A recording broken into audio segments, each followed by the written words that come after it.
হুন্ডের নীতি হচ্ছে সমশক্তিসম্পন্ন প্রতিটি অরবিটালে একটি একটি করে ইলেকট্রন দ্বারা পূর্ণ হবে,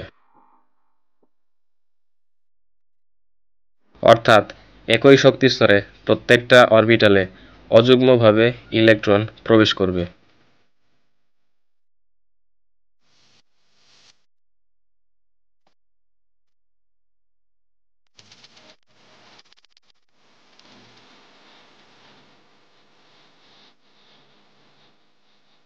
যেমন নাইট্রোজেনে 7টি ইলেকট্রন আছে।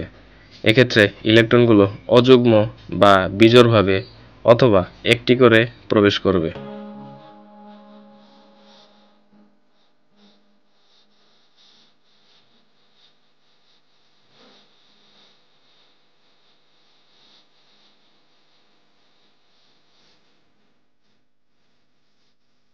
ফ্লোরিনের 9টি ইলেকট্রন আছে, তো এগুলোও একটি একটি করে প্রবেশ করবে।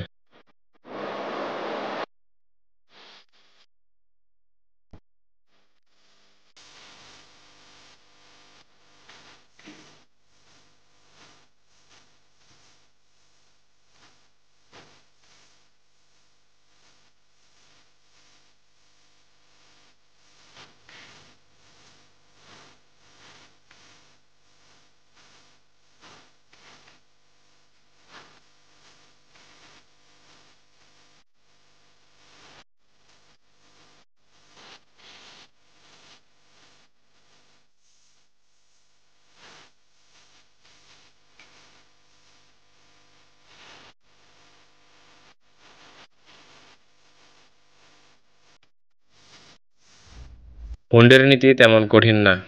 মোট কথা, ইলেকট্রনগুলো বিজোড়ভাবে অরবিটালে একটি একটি করে প্রবেশ করবে, আর এটাই হচ্ছে হুন্ডের মূল প্রিন্সিপল বা নীতি।